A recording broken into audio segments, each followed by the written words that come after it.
欢迎来到每日更新的丰盛奥文哈。今天的题目是迷雾将散，你们将要遇到彼此；迷雾渐散，你们将要看见彼此。好，这是今天的题目。那这是今天要选的3张牌。好，我们又依照这3张牌来继续为你捕捉恋人的讯号，一层一层的，每一次帮你捕捉不同的讯息。那我们不看字，我们只看图哈。等一下拿近看的时候，如果你要看久一点，记得按下暂停哦。好，那我们来看第一张。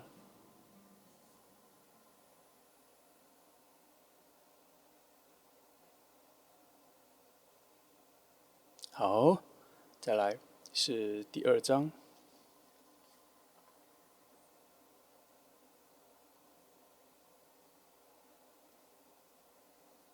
好，再来是第3张。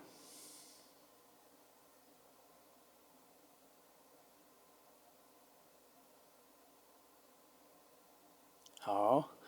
那我想你们都很会选了哈，只要你的目光很难移开其中一张的话，那表示共振最强，你就先选它吧。好，那选好了，我们就开始喽。好，接下来我们从选择第1张图卡的朋友开始哈。好，我们先放旁边，我们一样哈，选5张牌，抽5张牌来看一下整个基底的能量哈。这是今天的1号牌的塔罗牌哈，3组都会用不同的塔罗牌。好，来，我们先来选择5张哈。因为我们现在我需要从一些逆位牌去找一些惊喜，然后会找一些惊喜啊，所以我们重新洗一下这个牌面哈。来，好，你可以等一下，或是你可以直接跳到后面哈。来，好，先从第1张开始哈。来，我们看看最后一个到顶的是哪一张，我们就从它开始哦。好，这张，来，权杖10，这是一个很新奇的开端哈。今天的题目是迷雾要散了，你们会看到彼此哈。但是以权杖10来说，我必须很老实的讲，迷雾是要开了，可是中间却还有一些阻挡。也就是说，你们即使有发觉对方了，有感受到对方的存在了，有感受到你对他的在意了，我是说即使不一定都一定有发生哦，但你们会发现中间有很多阻碍。有什么样的阻碍？距离还有一些身份，还有时间搭不起来，也有这种距离哈。没关系，我们等一下再继续往下翻哈。我们先看先把其他牌翻出来，我看一下整个能量的变化哈。来，先把它翻出来。好，好，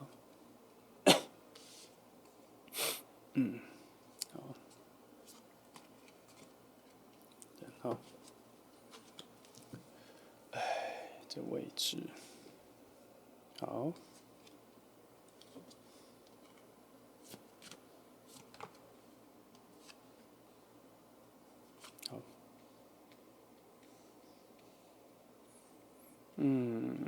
似乎，好，没关系，等一下哈。好，先这样。从这个时候，我刚刚已经做了一些假设了啦哈。那也不是假设啦，我第一个感觉就是这样，我们中间有很多阻碍，而且他似乎是站在你的背后，然后他要往你这边前行，可是我看到很多石头，还有没有石头没有整理过的土壤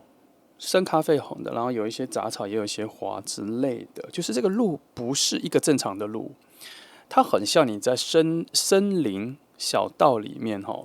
被踩出来的路，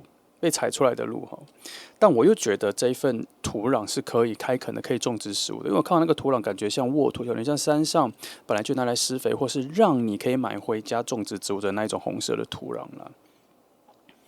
那就你们的距离没有很远很近，可是你是背对着他的，所以我在想，可能这个距离的阻碍是你这边所产生的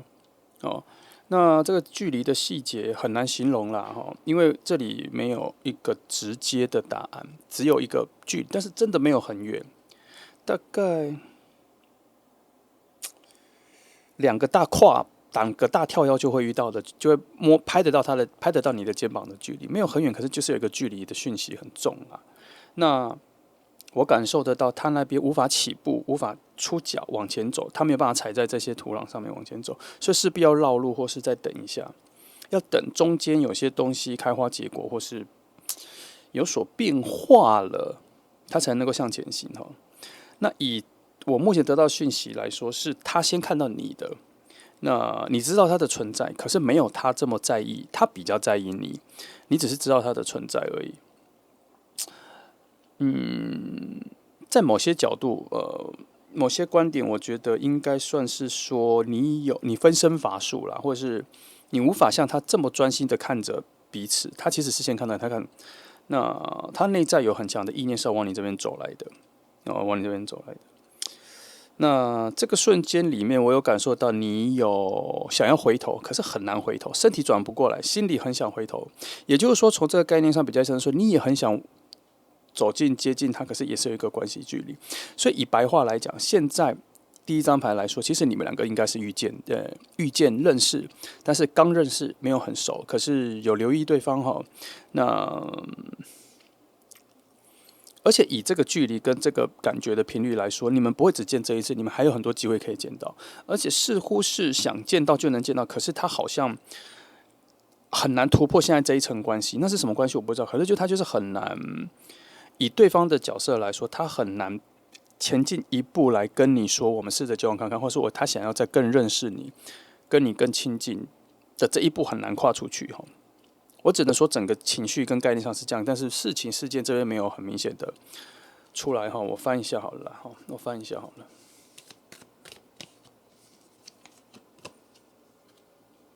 哦，就是这个哈。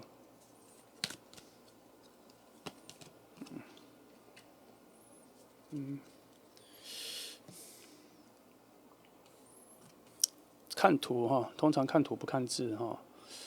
来理解一下。这个比较像是他的现况了哈，没有找到他往前的方法哈。他确实是很想接近然后那只有在理念上跟概念上想接近，行动上没有办法，行动上是守住的、冻住的，没办法往前哈。虽然他很想要更加靠近，可是似乎没有。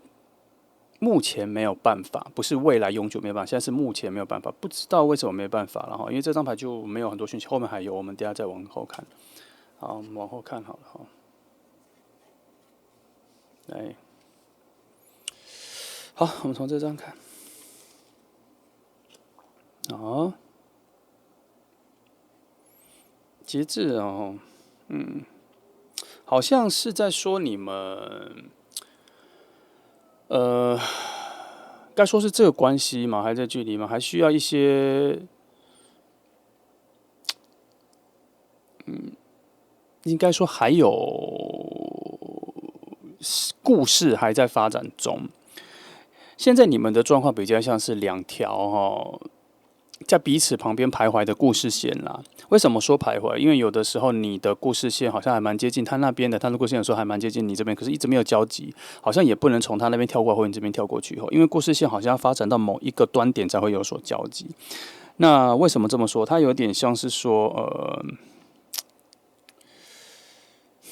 等一下这题蛮难的我仔细感觉一下这个调和到底在往哪里走。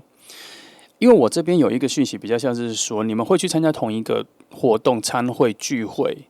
那你们两个应该算是彼此不认识的，只是很近，然后看到对方有很在意，或是之前有讲过话，可是就只有讲到话，然后后面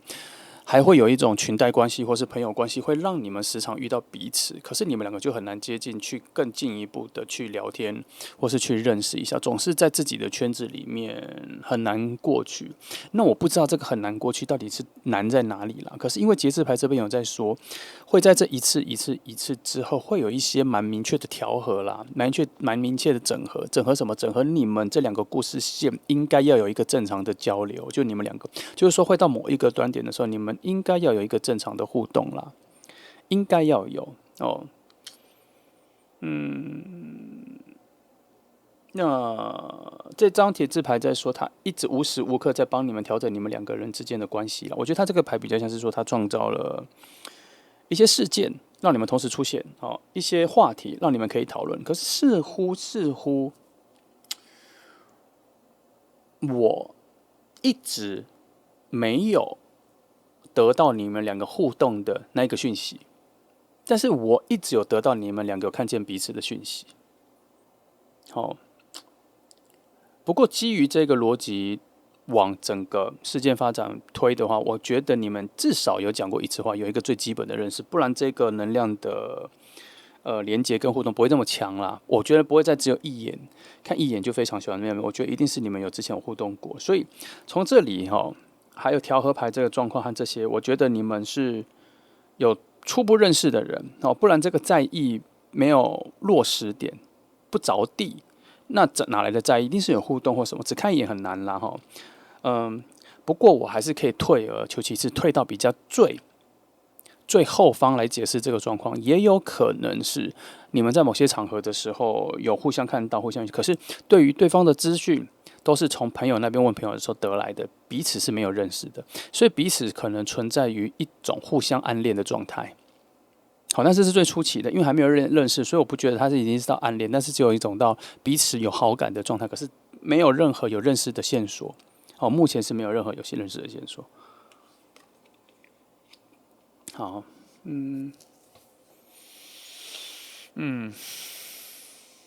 这个牌有比较让我确定一点是，你们应该还没认识，因为我觉得还没开始去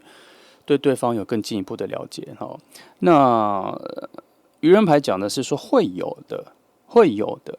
只是愚人牌算是一个初始点，它算是一个初始点，它算是一个开端什么事？它如果在这边这个牌想的是说将要出现的美的向往，将要出现的美的大事件的话，在这里出现就表示在这之前你们好像真的还没有真的互动过或认识到，所以我们回推我们刚刚所讲的一些条件来说，我觉得应该是处在互相暗恋，可是只是片面看到外表，或是看到讲话观察出来的时候有一种互相暗恋，然后彼此的资讯都是可能问旁边的人所得到的。那你们的互动，我觉得我刚刚的那一个逻辑推论的话，我觉得应该就不存在了，因为愚人牌出现了，打翻了，打掉了，拿掉了我刚刚的那一个你们已经有讲的话认识这个状态。你们的互相是彼此认识的，但是不是真的两个讲话或互动到的认识，而是都是从别人的资讯上互动到认识。应该在不久之后，你们会有一个特别的对话吧？因为为什么说特别的对话？因为这个对话里面包含了好像有某种熟悉感，或是已经有说我已经知道你有看过你，只是从来没有讲过话这种的最开场的那些东西。那愚人牌在这边，他在说的是你们会对对方蛮惊讶的，个性啊、说话谈吐都跟你原本要去讲话的时候期待的不一样，他也是哦，所以你们两个会出现在一种不太一样的状况做互动。我该说会有很多惊喜吗？应该是有，因为我觉得你们两个互相看到的时候，然后心里有一个直觉的喜欢啊，那是因为你们能量的重叠、结合跟连结出来的一种非常好的好感，然后心里有一个感觉就是说想认识看看，然后有一种疑问说为什么没有认识到？会有这种很同时出现的情绪了。好，那但是还是要回去讲一件事情，就是为什么你们还没有认识到这件事情一开始就出现了？在对我来说，我觉得有点不合理，因为我觉得要认识任何人都可以去，想要去认识跟谁讲的都可以去，不用特别，我觉得没有什么好什么关系啊。角色上没有办法讲到话这件事情，除非你们遇见的场合都是极度需要重视工作范围的环境里，只能谈公事，没办法个人聊天。但我觉得这个几率很小，难度也不高，要去跟任何人聊天。可是我这边要去跟任何聊天都可以，可是我这边看到的是，就是好像没有这个波动，好像没有这个波动哈，太奇妙了啊！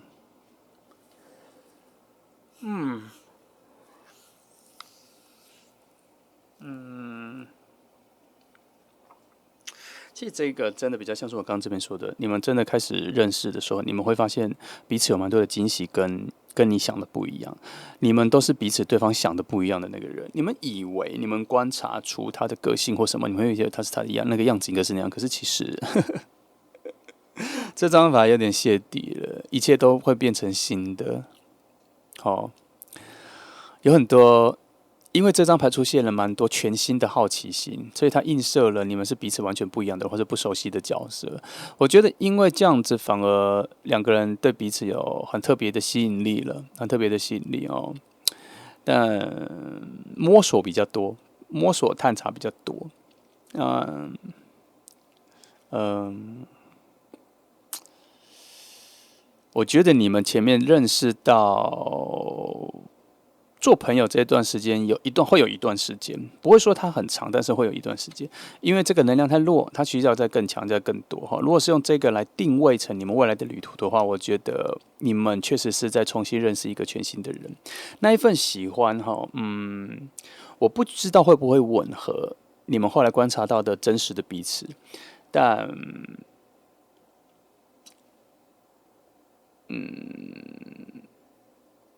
反正你们前面做朋友时间会很久，因为我觉得这个探索期、探究期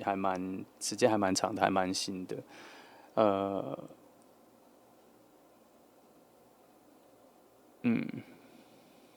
好，我要先我再往下，因为我有一些讯息，我这还没整理出来，讲不出来哦。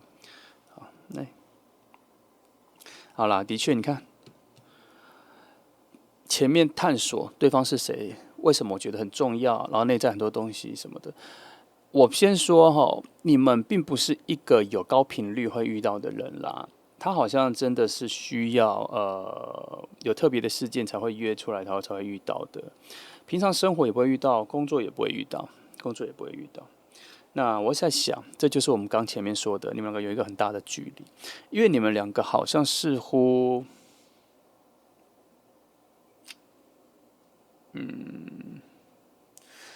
我不确定我刚刚有没有讲你们是怎么认识的，但我觉得应该是没有说哈，因为这里也没那个讯息。这里最多，这里已经直接跳到说你们认识之后了哈，他这边有说了，你们一开始可能应该后来真的有讲到话了，认识了之后，你们会比较着重，你们两个人聊天或是谈话的内容会很着重在彼此觉得彼此的价值观，你们会很多的沟通，会很多的聊天，然后会很多都是在讲价值观。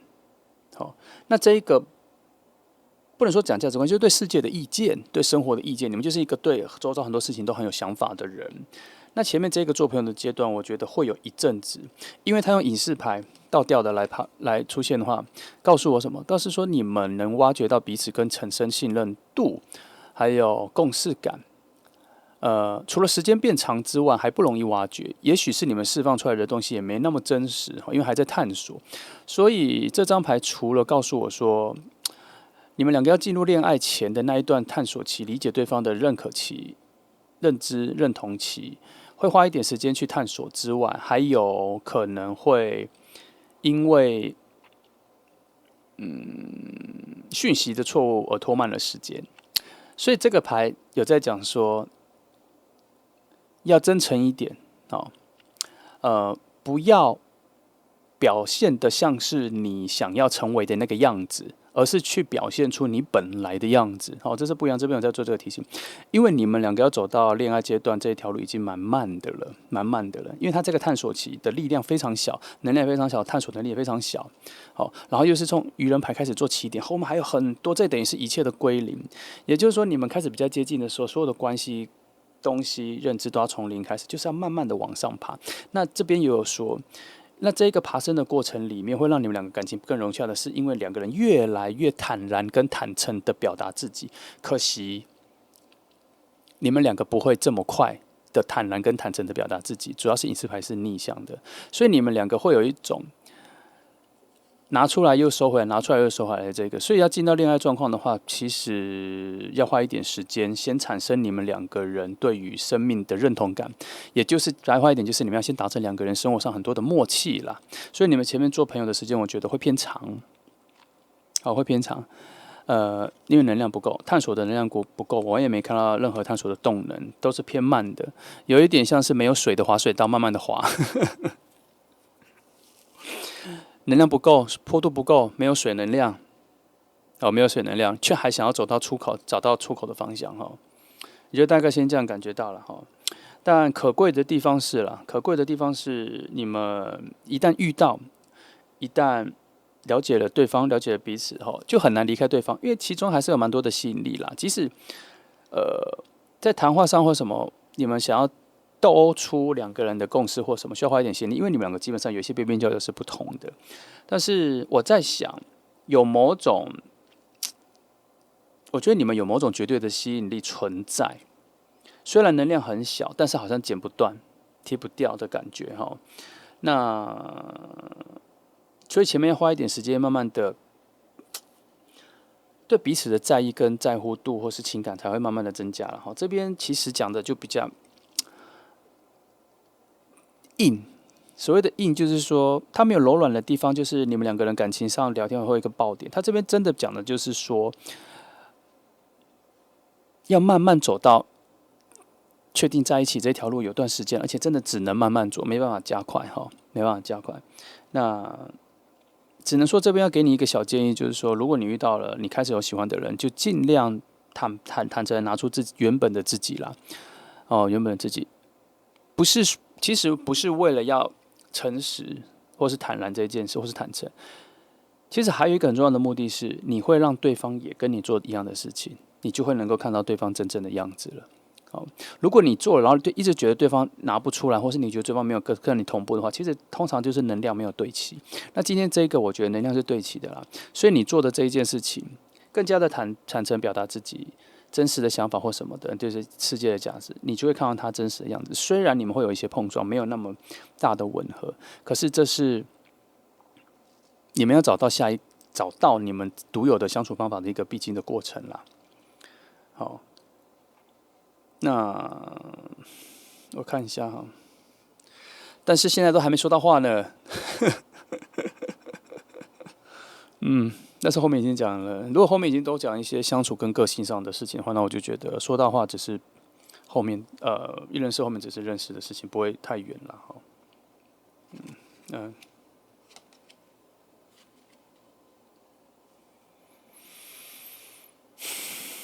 我看先说，不急，不急你们会有一个事件，会有一个非常近的状态里面，然后就会密集的，会在那一次的见面和聊天之后，就会很快速的理解对方的重要性，跟你对对方的好感，你会很明确知道，他也会很明确知道因为没办法，权杖三已经出来了，权杖三已经出来了，表示已经在路上了啦，已经超越权杖二，已经找到路往前走了。但是这一个应该是要在节制牌调和之后才会出现节制牌调和之后已经出现。但它有一个可能是，他现在也有一个解释是，他现在这一个你们两个之间的能量的调和，现在正走在对的路上，也就是说，慢慢的你们两个就会有比较近的谈话。就像我刚刚前面说的，也许只是看到有在意对方，有知道对方资讯都是从别人那边来，你们两个还没有互动，OK。可是他现在的调和路径是走在对的路上，所以慢慢的你们就会有第一次的讲话，然后第一次的讲话的时候，就会有非常强的感觉，因为愚人牌会爆发，它会让你们两个关系直接进入一个新的样子，所以第一次讲话非常重要。第一次的互动非常重要。那我必须说，你们第一次互动会讲对很多话，会讲对很多话因为权杖，不是权杖，圣杯皇后的能量，情感上都是处于一种准确的出现，加上宝剑国王的能量出现的话，会在非常多肯定、好奇、确定、理智，很多排列组合、很多需要答案的地方的时候，做对事情，而且是稳扎，因为这个是稳扎稳打的出现你们所想要的事情，它没有意外，它没有意外，它不是随机的，它不是赌博的，它是想好了再出发的。所以这个牌的定义就是说，当你们第一次真的认真讲话的时候，你们两个会讲对很多话。为什么会讲对很多话？因为圣杯皇后的能量，你们会感受到对的直觉，然后做出对的事情。做出对的事情。所以你们从这两个讯息来说，就变成说，你们第一次接触的时候，你们会非常的契合，非常的有默契，感受非常的好，感受非常的好。因为他这个权杖三，他在走在对的路上啊。我刚刚一直跟你说，他需要从权杖十到节制牌这一段路，需要慢慢的走到。我刚刚是不是说他需要慢慢的走到节制牌，把事情都调整完？那他这一个走在路上，他是用权杖三来走。那权杖三的肯定跟方向感的确定，跟往前走，已经离开了分水岭，往对的方向走，很有规划，很有路径的方向往前走的这个概念，它就是告诉你说，这一个节制牌所带来的那一个调节是会非常成功的，然后成功到某一个能量跟时机点都对的时候，你们就会有了第一次的对话，然后产生了这两张牌的能量。也就是我说，你们会在第一次见面的时候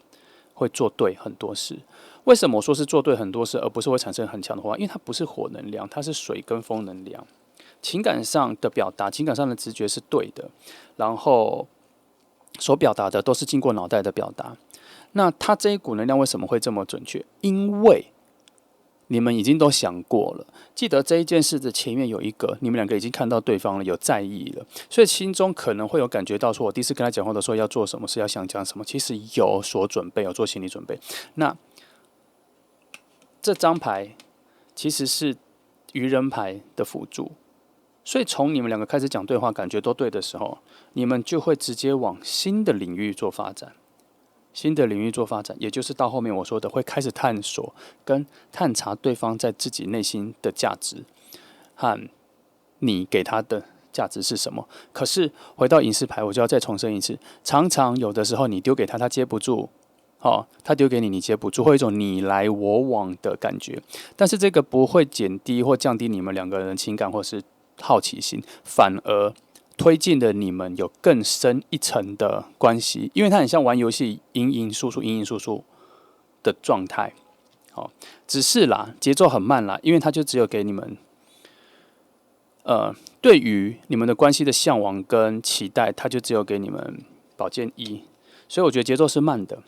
这一个宝剑国王的能量并不属于这里，宝剑国王能量在前面就用掉了，不是后期的。大致上整个状态是这样了哈。那时间点来说，我觉得我不确定什么时候讲，就是要等到它这个能量爬升完。我现在不确定它这个爬升已经爬到哪里了。这个要另外翻。我先翻这3张。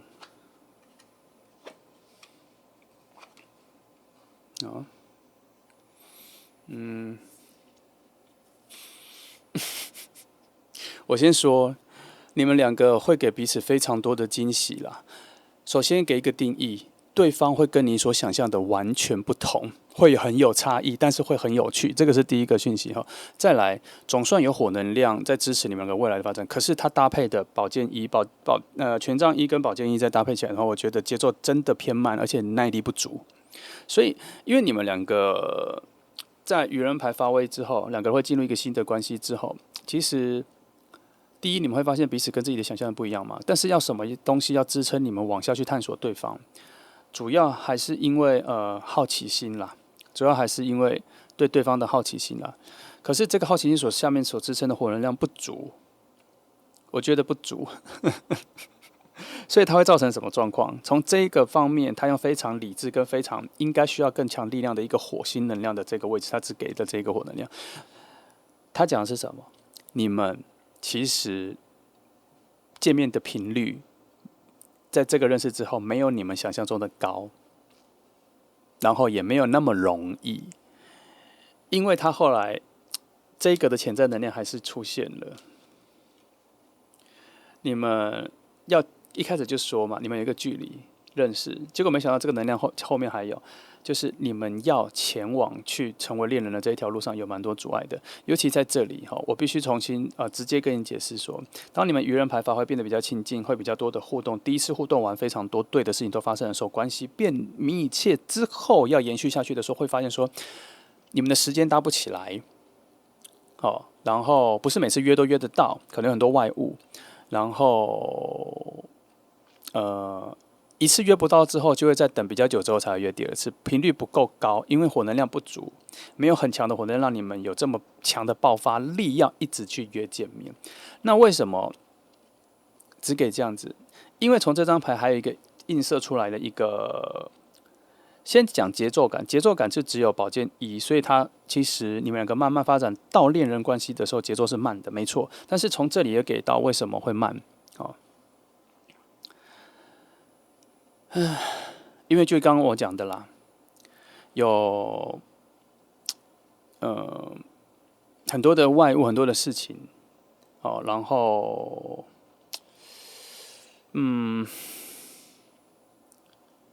我必须说，不是说不喜欢对方，呃，也不是说好奇心不足，而是这一个，我如果说了，我们把它讲成一个比较实际的，就是说从愚人牌开始，就像是上了一台火车，好，上了一台火车，然后要到站，要到站就是可能会变成恋人这样。那你们两个都待在火车上，然后只能在火车上相处。可是结论就是一定要到站了，你们才会在一起。但这个火车上面的燃煤跟能量太少，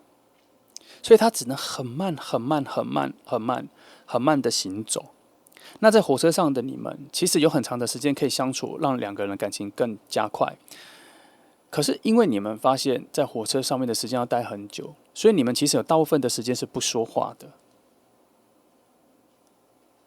那为什么不说话？因为你们心里知道，这个人跑不掉，因为都在火车上，这个人都在。反正会见面的时候就会见面，虽然都在同一台列车上，可能8个车厢或什么，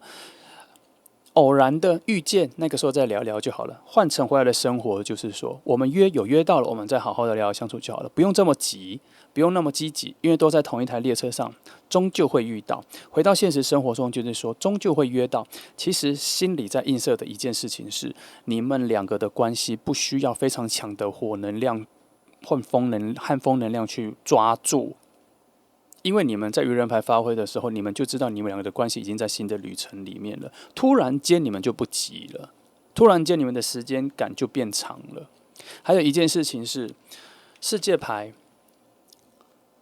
它带来的不是新世界，它带来的是一个很惊讶的，这个人跟你想的完全不一样。那它所带来的某种讯息是什么？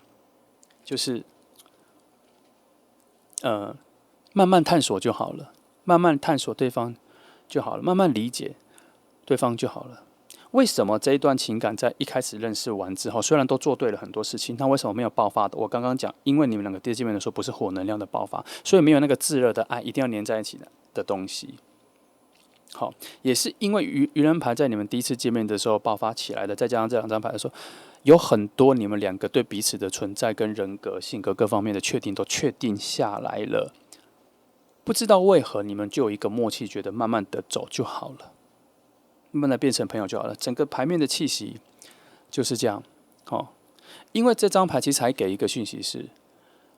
你们两个的慢慢走，比较像是漫无目的的往前走的关系，没有一定要成为什么，没有一定要走到变成恋人牌那个方向。甚至你们在这一个火车列车上面的时候，你们两个的概念是说，我们不知道何时会到站，甚至不知道要到哪一站。可是有在这一台列车上，我们还在同一个空间里，能够偶然的遇到，想遇见的时候能遇见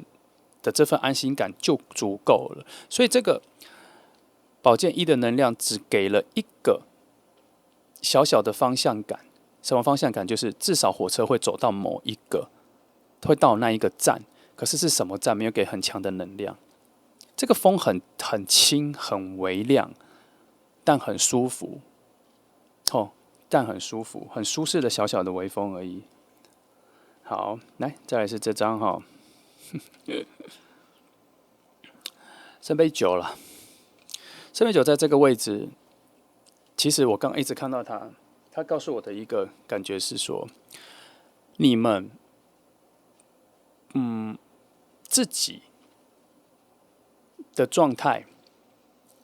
已经在很深的心底被彼此认同了、看见了，这些你们两个互相认同对方确定对方、在意对方的这一个心意感觉，在你们第一次见面的时候就已经都确定下来了。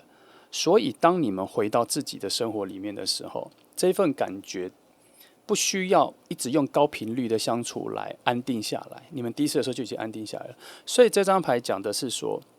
其实你们这一份关系慢慢的走啊，在心底都还是有在注意着对方、在意着对方啦。然后，就像我刚讲的，其实我刚刚说不怕跑掉，不会跑掉，就是这张牌出现的啦。好，那它如果是正的，我就会觉得你们会有很强烈的黏腻感，会去找对方，会去一定要约出来，要进入一个高频率的相处。可是因为它是逆的，它强调了某种个人化跟心底知道、自我满足，然后一种心照不宣哦。就它这个概念比较像是说，今天你拍了一个很好的照片，这样子，然后你 po 上网了，然后其实你心底有在期待谁跟谁会来按赞，好，那如果他按了赞，你会很开心。那可是这个开心并不是因为他按赞了，你才知道他喜欢你这张照片，或是他觉得你这张照片好，而是他按赞了，你心里只是在做一个 double check， 知道说，我就知道你会来按赞，是这个哦，这个是你们那一个心里的默契哦。也就是说，你 po 那张照片，无论他们来按赞，你都知道那一个人会知道这张照片是好看的，是这个态度哦。好，所以这个就会在你们第一次聊天后面的时候，做对很多事，确定很多事情的时候，心里就有这个认同感了。所以这就无关于你们一定要高频率的约起来联络感情，不需要，你们心里已经有某种确定很深了。这就是这里这几张牌在讲的这件事情啦。好，那做个小结论就是，你们应该现在知道对方的存在，可是不知道有没有进入暧昧关系，因为我觉得你们没有互动。那在你们第一次或是最近看到彼此的时候，就有特别的感觉了哦。然后也知道，就像我刚讲的，也知道对方的讯息或什么都有，只是要一个很真切的第一次互动还没出现，但是快来了。主要还是这一张牌啦，这一张牌因为它就只有火能量3，它在这个路径上再走来了。时间点上的话，我只能抓到它在路径上走来了，但是走到什么程度？我比如说这是起点，然后这是终点，它现在这一段到底走到什么程度？我的直觉只走到这个位置，所以还有这一段在走，就是如果这是一个路径还在走，这样子。那就像我一开始讲的，这个路径要走到这里，一定还有其他的故事线发展完啦，也有可能会有其他的介质进来但是就是我有感觉到就是记得那一个画面你们两个很近，可是中间有隔了一个东西，但是还没有找到路去绕过去，不知道这一条中间挡住的东西，我们当然要怎么突破了，我打个比方今天也有可能你们是在一个小溪上面，小溪的两岸，你们在小溪的两岸已经看到了对方，发出声音用叫的，对方也听不到。但是只知道对方都在，但是你们要突破怎么到对岸去，有很多方法。那些方法就是我说的那个故事线还没有发生，可能有人要搭桥，可能有人拿了一个小船来，懂吗？可能有人丢了绳子拉过去让你渡河，或是有人该怎么说？给你救生圈让你游过去，或者谁游过来这些的，反正这个就叫做其他的故事线还没有出现，只是现在的故事线只让你们在河的两岸间先看到彼此。那后面他们还有很多事情要发生呢，会产生你们如何渡过河的这个状态。但我觉得我看到的距离，你们还没有河这么远，你们已经在附近，就在附近了，只是挡住你们的东西不大，可是他们还是没办法让你往前走了。我甚至后面看到的是一个花园，你们两个中间挡的是一个花园。你们虽然可以靠近，可是都不忍心踩掉那些花。我看到的是这个画面，这是我看到的一个抽象的一个情境啦。所以其实你们是待在一个蛮好的情境里面，就差一个非常真切的、很具体的互动，因为后面的整个状态啊，各方面都已经讲到后面了，表示即使后面你们两个人能量相处的时候都是非常好的，是非常合的哈。那依照今天的题目说，雾渐渐散开了，也可能就是在讲说，你们中间的这一个阻隔，它会慢慢的因为故事线来说被拆掉、被消灭，那你们就可以轻巧的、轻盈的走到彼此的面前了。这样，好，那这就是1号牌的朋友，希望给你一些不错的讯息后，你可以观察一下附近有哪些人比较在意的。我想你们可能也到差不多快要认识的时候了哈。好，那不然你再期待一下，也许近期这个人也会出现哈。好，这是选择1号牌的朋友，谢谢你来听哦，祝福你。好，接下来是选择第2号牌的朋友哈，这是今天选择2号牌的神谕卡哈，启示卡哈，来你们再看一下哈，我也来看一下讯息从哪来。好哈，来，今天一样哈，题目是迷雾渐散，好，你们将会看到彼此哈。那我们一样会从5张牌的讯息然后5张牌的讯息，先做一个底层的结构，做探索哈，然后再看看有没有什么分支来去寻找。通常大概我看一下陈述是大概10张牌左右，10到15张牌左右，应该就能够找到一些讯息。好，来我来再洗一下牌哈。好，来选出第1张了。来，看最上面出现的是谁？这张了。第1张是世界牌哈。好，来看一下世界哈。迷雾渐散啊，你们将看到彼此啊。其实你们从世界牌的观点来说，你们在同一个世界蛮久了。区域、领域，我觉得不是地域地方的地哈，然后领域的域，不是这一个。我觉得有一点点，我感觉到的同一个世界有，我很难挥之不去的是所谓工作。虽然这里没有任何工作的讯息，但是我在想这件事情的时候，一直告诉我这是工作的一个环境里，工作的世界里。所以你们在工作环境里已经待在很久了。可是他这里所谓的迷雾散去哈，然后看有点像是说你们到现在还没有办法，还没有感受到彼此其实有一个水能量、感情能量、情感能量正在连接成要往恋人的方向走去了。我目前觉得这个整故事线的发展应该是往这个方向走，因为这个还蛮强烈的，他一直在告诉我说，是一种工作环境场合里面所带出来的一些情愫。可是因为在你们两个的现在的关系里面，似乎很难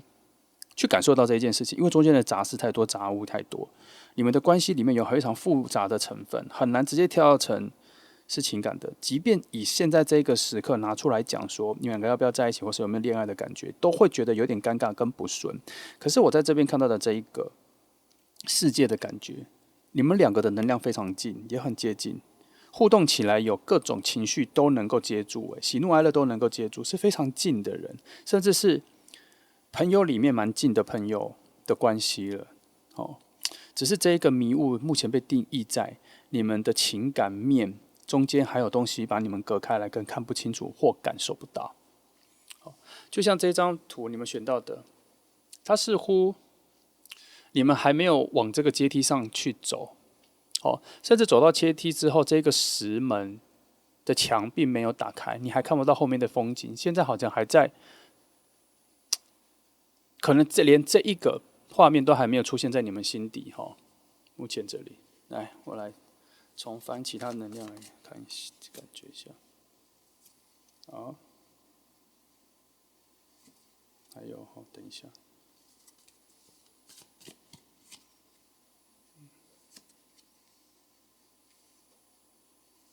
好，我先帮忙翻一下这张的哈。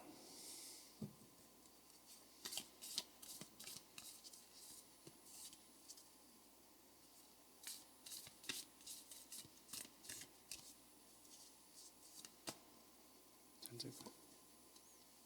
好，再一张。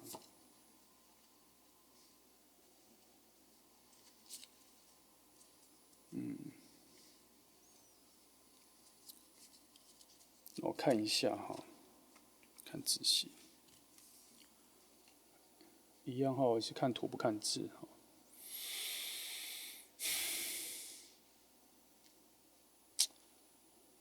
你们的你们看情感的角度不同啦，看情感的角度不同，方向不同，价值观，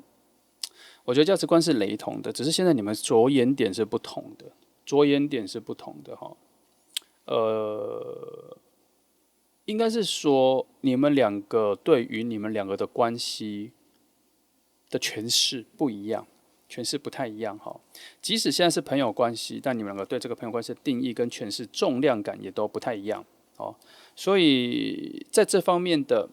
水能量情感的默契上是没有很强烈的一致，所以没有一致到会特别去想到说，其实你们两个是有可能成为恋人跟在一起的。好，没关系，我们再往下翻，因为现在这一个只是在讲一个，我觉得比较像是在讲翻牌前的状况，好，有点接近现状，所以我在想后面这个牌应该会比较多的未来性，未来性跟你们两个能量受到情感的启发，开始有要往恋情方面走的时候，后面的能量的转向，因为这张牌跟这里的往后走的讯息蛮强的，而这张牌其实在这边出现的时候，它代表的是一个门，它很像是就是这一个门哦，它这个世界牌代表的就是这一个门啦，它像是你们两个现在这个世界上的那一个门要打开了哦，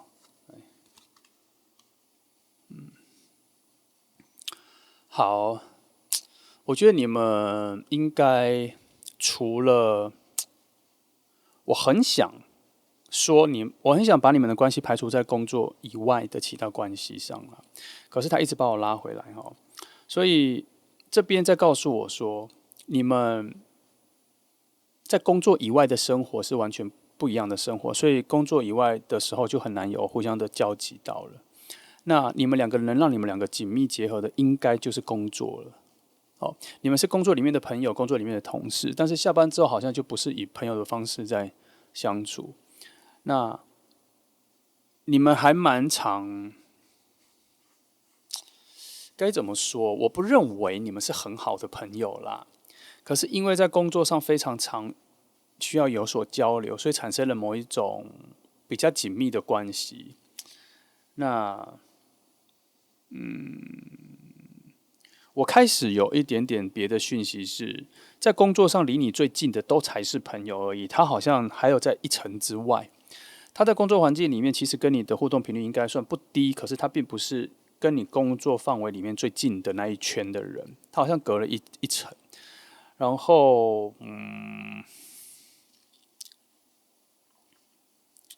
你们中间的关系跟你们的感情被土能量，也就是工作能量、生活能量，就是说被掩埋住了、掩盖住了，很难。哎呀，我只能说，你们底下其实是有一个非常好的能量，能让你们两个在一起的，可是被很多的能量被盖住了、埋住了，哦，看不到了。但是这里却说，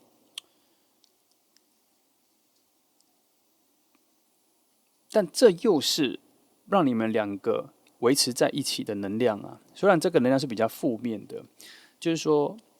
我要讲很白话了，我要试着讲很白话。白话的意思就是说，其实你们两个如果没有在工作的话，你们用原本的原始个性相处或认识，在外面认识、外面出去的朋友认识的时候，你们两个的各方面契合度是很适合在一起的。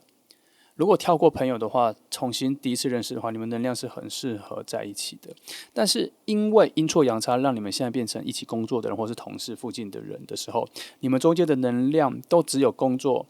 跟朋友关系。那这两个能量非常丰厚、丰富，然后掩盖了、埋住了那一个你们本来可以做成情人的那一个能量跟讯息。但是也因为这个朋友的关系或是工作的关系，一直让你们两个维持在彼此附近，没有离开的很远。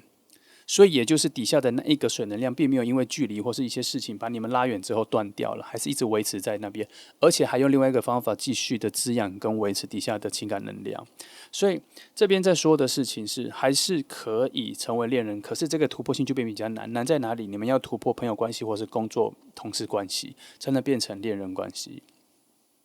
好，所以我才说，即便这个通往恋人的门都还没有打开，好，因为还没有要往那里走的意思。好，这是前期。没关系，还有很多牌，我们再帮我看一下。这边也说了哈，很难突破了，他必须要突破很多人旁边的人的事情啦。那我从这边得到一个讯息是，很有可能你们会在工作关系上面某一件案子，或是某一个事件、某一个活动，反正你们要同时负责，或是不知道，反正会有一个工作项目上面的东西，让你们两个变得比较亲近，变得比较近，变得比较多话，或有一些比较闲暇的时间聊一些无所事事的事情，然后就变成比较有情感的连接，才会把那个水能量从里面挖出来。2号牌哈，我现在讲的都是工作上的事情，因为他一开始给我讯息把我框在这里，所以我只能讲到工作上的事情。但是等一下会不会到别的我不知道，但是现在他所有的画面都是工作上你们的相处啦。哦，所以听到这里，如果你不太这样子的工作环境，你工作环境没有很多人的话，那你可能去听看看别的张牌，因为这一张牌我觉得我很少会让你们觉得说它没有其他可能啦，因为这个讯息很强啦。好，我没有。我想要试着去看是不是其他朋友圈或者生活，因为其实金币能量也可以讲到的是生活里的。可是我又看到了这个紧密度很近，这个紧密度很近，很难会在生活的时间里紧密这么近，就是说它是白天的时间紧密度很近哦。我实在想不到是什么情况，你会平常日都常常跟某个人一起，好，然后又是这样的关系，所以他就是工作里的人哈。来，那回到事件来说，它确实会有某一个工作里面的事情，让你们两个变得比较近，有点像是说你们两个可能要去负责某一件事情，让你们两个变近。本来你们的工作项目是不会一起工作，就像我刚刚讲的，他不是你工作环境里最内圈的那个朋友，他是可能是旁边的，可能因为某一些项目让你们两个变近了，所以感情就变好了。那这一件事情呢，好像有一种突破性，是只有你们两个能做得到，所以找你们两个。知道吗？因为他这边有一个其他人无用，只有你有用的感觉，所以他这里建构了某种你们两个人的新的关系。因为他在这个位置代表的是未来性跟往美的方向前进的一个端点，所以他告诉你说，这个启动点是你们两个会排除其他人的角色，而只有你们两个存在的那一个场域里。那这样子也就是说，可能有些事情就只有你们两个能够合作，跟你们两个能做，所以找你们两个，那这个时候就会变得比较近了。目前连接上是这样哈，来，我再往前看。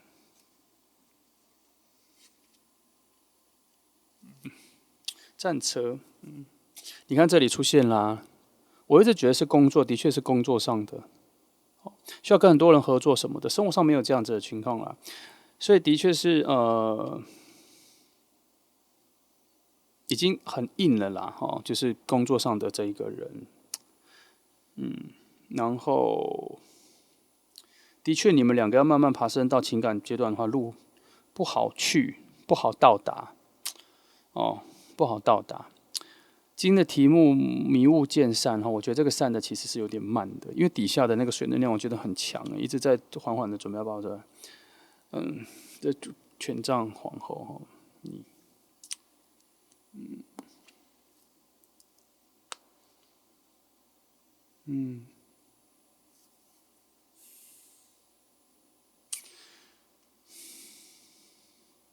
这里哈其实是在讲说你们两个人的情感能量啦。如果被发现的话，或者说我有的时候我所谓的被发现是你们两个虽然从心底突然感受到对方跟你有一丝的不同的感觉，就是当你们非常亲近的时候，也许会感受到一种特别的关系浮现出来，然后会有一种能不能成为恋人的可能性的这个提问会从心里跑出来。但是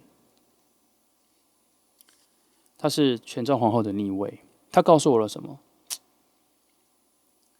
第一时间很难接受，或是有可能不接受，或是会排斥掉。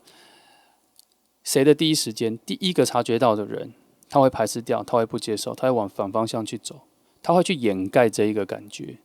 好，他会把它丢到很远的深处，当做没看到，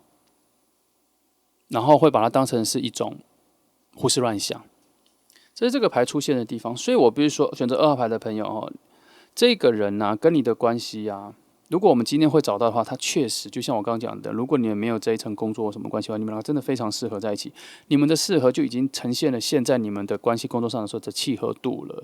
就像你看这一个东西，会让如果有工作项目会让你们把你们两个拉近距离，表示你们两个本来就很适合，在别人的眼里，你们两个是同一组人呢。只是这里在讲说，到了心理的阶段的时候，有人已经发现这件事情的时候，其实第一时间是排斥的，第一时间是不接受的，第一时间是往反方向走的。如果他是正位的话，会因为你第一时间感受到的时候，就会勇敢的表达，勇敢的告诉对方，勇敢的让对方知道你这份心意。然后这个得失心还很低，还会比较觉得说这一份新的感受、新的生命让自己很幸福，一定要让对方知道。可是他反过来的时候，就发现说变成一种逃避。变成一种逃避，变成一种骚乱，变成一种动乱，内在的一种复杂性，所以会觉得不接受，会觉得回避，当做没看到，然后又在这一个位置，这个位置比较像是说你从地球看冥王星或是海王星的位置这么遥远，表示他这一个内心的激动也不够强，很容易被丢弃。好，目前看起来。因为都还没翻完了哈，可是现在的整个局势有一点每况愈下，但没关系，我们再慢慢翻，我会帮你翻出一些契机点。跟未来性的那个位置角度在哪里了哈？不用这么快就觉得就没有了哈。来，这倒是一个好的契机点出现了。这里说的是，即便我必须说这2张应该是一起了啦。皇后会有一种心理上、跟态度上、跟行动上的排斥、不想，可是心里却有一个声音往逆的方向走了，因为他如果原本是正的时候，皇后会告诉你说，你这个想法是对的，我们就排斥他吧，我们就往那边走吧，因为至少感觉好像还可以维持2个人的关系跟整个和平。可是他逆的时候，他心里会反而变成一种警惕，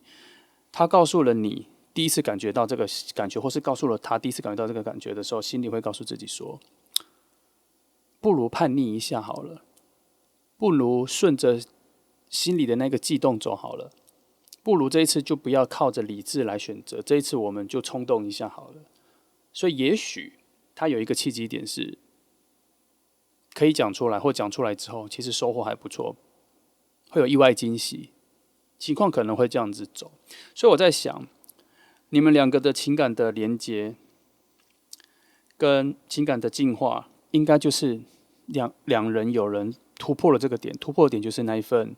超越了原本你们性格上会用理智来判断这件事情是否该做，然后会变成一种冲动，会觉得冒险一下的感觉，来突破2个人的关系。今天翻到这里后，你们的关系其实有很难突破的，很难找到突破的角度啦，很难找到突破的角度。好，那你看这张哈，它其实是要你们走到天上的门呢，表示从地面走到天上是多难的一条路。只能说这边找到一个突破点啦，就是真的还蛮需要你们有点破格的去想做这件事情。所以我们现在以你来听，你听的话就变成说，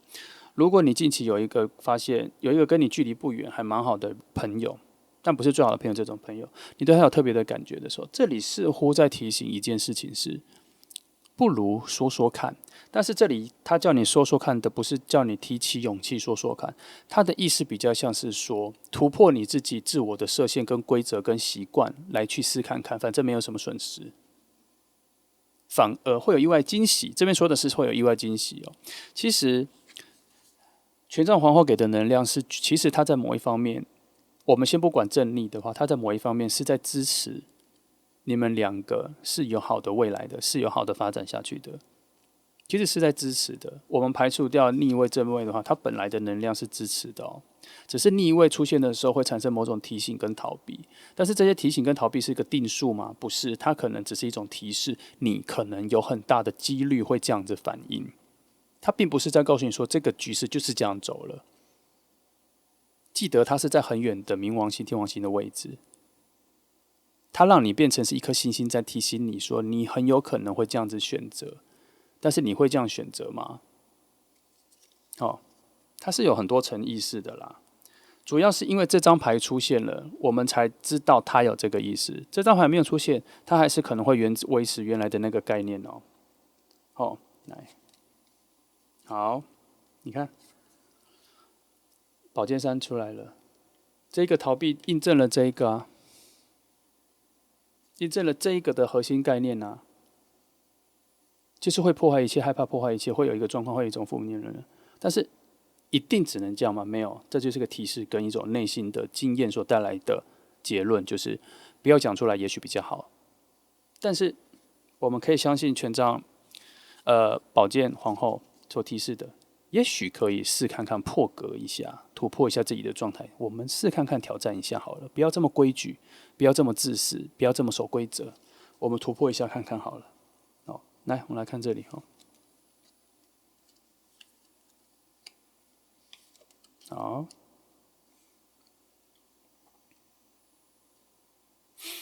来看一下哈，有我喜欢的牌出现，然后仔细感受一下。皇后三逆三，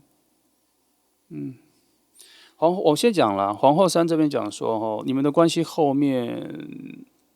好不好？会有没有收获？会不会契合？哈，皇后牌这边讲说会有，但不容易得到。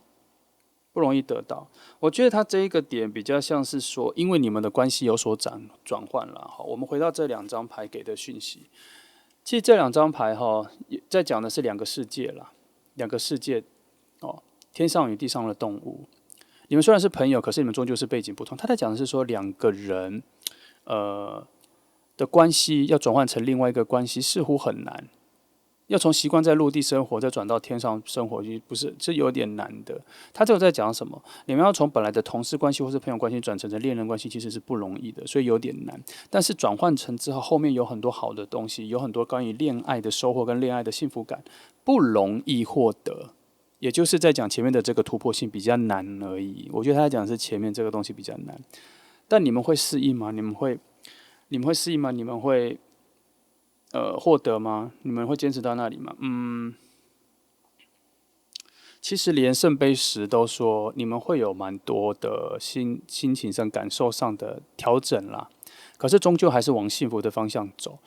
哦，它原本是说你们会有一个比较幸福的方向会往那边走，可是因为逆位牌的话，它只是告诉你说变成比较难走去了，它并不会说所有的幸福或什么就会崩坏或失去，其实比较难，其实不是，其实它讲的是比较难走去了，比较难获得了。其实这两张牌有点在呼应了一下，就是有，但是比一般人所认为的在一起幸福要获得会比较复杂一点，会比较难一点。主要还是因为你们从关系的转换上是比较辛苦的。但是我们去掉了正逆位来看这两张牌的话，它终究还是祝福的，终究还是认可你们这个关系是契合的，可以获得的哈。那它这里就出现了一个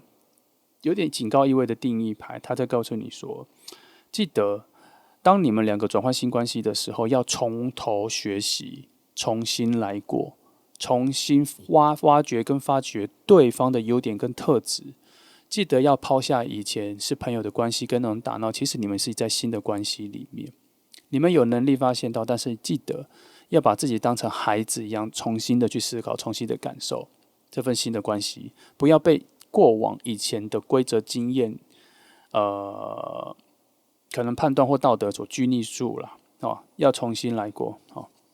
要重新思考，要更 pure 一点去感受。好，目前到这里哈。来，我还有别的牌可以翻了哈。那因为还有很多讯息可以说，这个算难的，算难的。主要不是解牌难，主要是这份关系难哦。这份关系对我来说挺难的，因为要突破的东西蛮多，是精神面跟心理上的选择哦。选择出现的不难。但下定决心选下去了之后的改变跟接受比较难一点，比较难一点，需要花一点时间了哈。哎，但其实这里都还没有讲到说，距离这一个两个人突破这个关系会有什么事件或者什么时间，这里都没有讲哈。这里只有讲说你们两个会在某一刻会有人先觉醒了，发现两个人的感情不同啦，会有这个，然后后面可能就要经历一些转变啊，跟接受这些哈。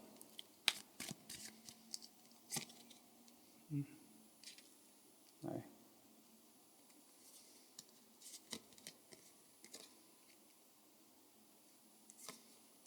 好，可以哈，不错，我觉得有些东西不错。太阳牌哈，我先说它本来的能量说，它其实是非常开心的。如果你们突破了，会往好的地方走。可是逆位牌，你知道为什么今天我一直说不容易？因为本来受到祝福的好牌都用逆位牌，他在讲的意思是说，幸福都在啦，可是就没有平常的那么容易轻而易举啦。然后它也不太像是一种正能量的指示啦，它会变成说你内在的某种向往，可是路径上是比较辛苦的，需要没办法立刻欣然接受了这一个幸福的指示，这一个幸福的讯息啦。哦，当你决定要去拿的时候，需要挑战一下，需要改变一下。他在讲这个，所以他用逆位牌的方式表示。可是这个牌位，这一个牌阵的位置，告诉你的什么？这是一个非常拥有非常高度慈爱的一个路径。也就是说，如果你们从朋友或同事关系进入恋爱方向的话，这是一个非常有爱的位置。然后他这边也在说，其实可以大方的去拥抱它，其实可以大方的去拥抱它。那这两张牌其实中间有一个路径，我刚刚是不是说，其实后面有一个很大的礼物很难拿到，但是有。那这边又告诉你说，是的，后面往那边走其实是一个好的方向，只是这两张牌都讲了一件事情，叫做什么？但是不容易获得。可是这两张牌同出现的时候，它有一个答案，告诉你说不容易获得什么？另一个全新的自我。我觉得从这边这两张牌所给的能量，就表示说，你们会有你哦，我先不讲它，就是说你会找到一个全新升级的另外一个自我。那因为它是用这两张牌所支撑，所以是一个非常好的自我，可能是更良善的、更正面的、更正能量的，或是一个全新的生命力的自我，后面都有哦。好，这两张牌对应出来是这个，所以它同时也在暗示着说，如果当你近期遇到了朋友要变恋人的状态的时候，记得拥抱他，勇敢的去表达，用力的去表达，去拥抱这一件事情的发生，去拥抱这一个事情在你内心跑出来，它会让整个路径会变得更容易，它会让你展现出更强的真诚，而让这一个所谓比较难得到的这个路径变得比较容易一点，把那个难处削弱。主要的难处就是在于适应跟改变心理，但这边其实一开始就有说，这里其实出来的时候就不是就说试着，或是我们就破格的去做吧，不要被原本的定义拘束了。好，来，有时候逆位牌就是有逆位牌的好处，因为逆位牌很多时候是用破格的方式去想一些原本的定义哦。哦，逆位牌很多时候并不是只是好坏的发展局势，它有时候是加加减减。我是比较喜欢看到它是加法还是减法的出现的概念哈。好，我再看一下，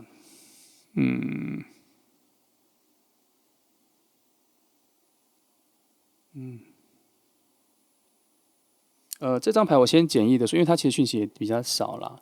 它其实也就是说，在你们获得这个路径上获得一个全新的自我的时候，后面还会有什么东西？它在告诉你说未知，但是会有一些意外的惊喜。通常我都把这一个东西的好处讲成是意外的惊喜，未知可探索。好，这张牌其实在告诉你一个很高的智慧是，你先不要管勇气，你先去开窍某一种宽广的自我的心灵。那个自我的心灵叫做什么？先去看看再说，先去看了再说，先去看了这一个另一个自我，先去看了这一个全新的自我再说，好吗？而且他在的位置是一个非常高度智慧的位置，他都叫你去看看再说的话，就是在智慧的位置，表示后面应该会有一个更好的升级，会带领给你，可能超越了另一个自，找到另外一个自我的这一个东西。好，牌位的讯息是这样说，我就把它传达给你。那好，这个讯息就这样就好了。好，再讲会很复杂。好，这个其实，我觉得这个其实这一章是多说了啦，这章只是定义了这一条路径上的另一个自我啦。你会很满意的，你会很满意的，你会很喜欢的，而且还会有很多人喜欢，你会得到很多称赞的。好，那所以以现在牌面来看啦，这个人应该说你们两个会在意识到彼此其实有另外一种情分之后，就会进入了新的一个思考阶段。那在这个思考阶段跟下决定要不要在一起的这个过程，你们就已经有心灵上跟精神上的升级了，所以才会是战车牌的路径啦。因为他这个爬升，这个转换关系上的转换跟接受这份情感，算是一场要打一阵子的战争啦，内心的战争，所以才是用战车牌出现嘛。内心的痛苦跟挣扎跟感受只有你们彼此知道，别人看不出来，因为你们穿着盔甲，只有你们两个知道，只有你们两个人彼此安慰着。那这一条路径讲的也是一种朝向美的世界的一场值得打的战争的路径，所以用这个诠释，所以就表示说，你们两个内在的情愫开始发现的时候，确实是有一个挣扎，跟像是一场内心的战争要开始打，但是后面的收获都蛮好的，收获我们就不再讲了哈，就是后面非常多认可的收获。那怎样让你持续下去打些？就是这个，记得试看看破格的超越自我的方式去挑战看看，先走进去看，先走去看再说。好，反正这里已经告诉你一个很强的，后面有很多意外惊喜，后面有礼物要拿。没有告诉你说会徒劳，已经不告诉你说会徒劳了哈。那也许啦，你们的关系会因为这样子就变得比较，但是我必须再退而其求，求其次，从最保守的方式来讲哦。这一个礼物不一定这个我留在最后讲很邪恶我必须说，不一定是你们会在一起，但是一定是会有一种升级的自我，你们会找到。我说的是你们哦。那为什么我说的是你们？因为也许在这一次升华跟找到新的自我跟认识彼此的关系之后，才走向了那一个可能会在一起的路径，成为更适合的恋人的路径。我的意思是说，它不一定是这一件事情完成了立刻变成恋人。很有可能是这一件事情，你们对彼此有特殊的感觉的时候，然后在讨论、在相处、在挣扎的过程中，找到了另外一个自我，两个人都变成不一样的人之后，才发现其实你们是真的适合，或是找到更适合在一起的角度相处。基本上会先得到新的自我的这个礼物，后面才会有往幸福的方向走。这是其中一条路的路径哦。当然，也有一条路径是你们会在知道彼此的情愫跟感情，发觉觉醒之后，然后坦然的去面对之后，成为了新的关系。这个新的关系就直接变成你们的新的自我，也有可能。好，顺序不会变，但是关系的产生，就我觉得比较难抓。它好像都会出现，但是时间点我就比较难做。我只能告诉你说，看到的两个路径是这样子。好，这张牌跟这张牌所传达出来的一个最重要的礼物在这里。这个事件，这整个大事件，迷雾打开会看到彼此。你仔细听，迷雾打开会看到彼此。这个点说的彼此，说不定是在帮助你们彼此找到一个新的自我，看见了彼此的新的自我。他这个走向也很有可能是这样走所以好，这组牌就是这样子希望给你一些方向了我用一种最简单的解答就是，如果你近期或者有一个朋友你们要转换成恋人的话，记得就拥抱他啦，因为会有蛮多的收获的跟心灵的成长的。好，就这样谢谢你来听，祝福你哦。接下来我们来从选择第3号牌的朋友开始今天的题目是迷雾将散。你们这样遇到彼此哈，来，这是今天你选的哈，好，我们来感受一下哈，等下会往这个路径往前走哈。好，那我们来一样，先从抽出5张牌来看一下它的基底能量了哈。然后我们再从基底能量里面看看要不要找到一些支线哈，支线的能量来做发展哈。好，来。然后，那大致上应该都算是一些完整的清洗过了哈。好，那我们就开始哈。来，先看第1张。第1张是宝剑6哈。宝剑6做开始的话，算是一个蛮好的启程啦。该怎么说？应该是说，无论现在这个迷雾哈是否还在，是否已经散去了，已经都不重要了，因为它已经笔直的往你这边走来了哈。那我需要等一下确定的能量是，他是看见了你往你这边走来，还是因为有某种诱因，或是他自己有的一些人生方向往你这边走哈。我们等一下再慢慢的往下看就知道了哈。来，先把牌阵的牌都先翻好哈。好。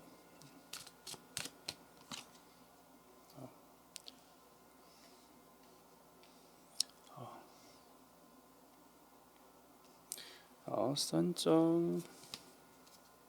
好。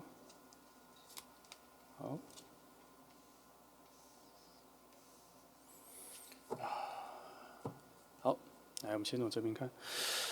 所以以宝剑6，我的第一个直觉跟我的所抓到的选择顺序不太一样了。我的第一个直觉跟我所抓到的第一个讯息有点不太。我第一个直觉是觉得他应该是有别的目的往你这边走来。那这一条线应该是他跟你还不算认识，他跟你不算认识，他会在他要做的这一件事情的路径上哈，然后才会跟你认识。可是第2个讯息来是告诉我说，我觉得比较应该已经算是后面的了。第2个讯息来说，是你们认识之后，然后有些状况需要被突破。这一个迷雾的感觉已经被设定成某一种阻力，但是不明显，它很像有一种总是有一种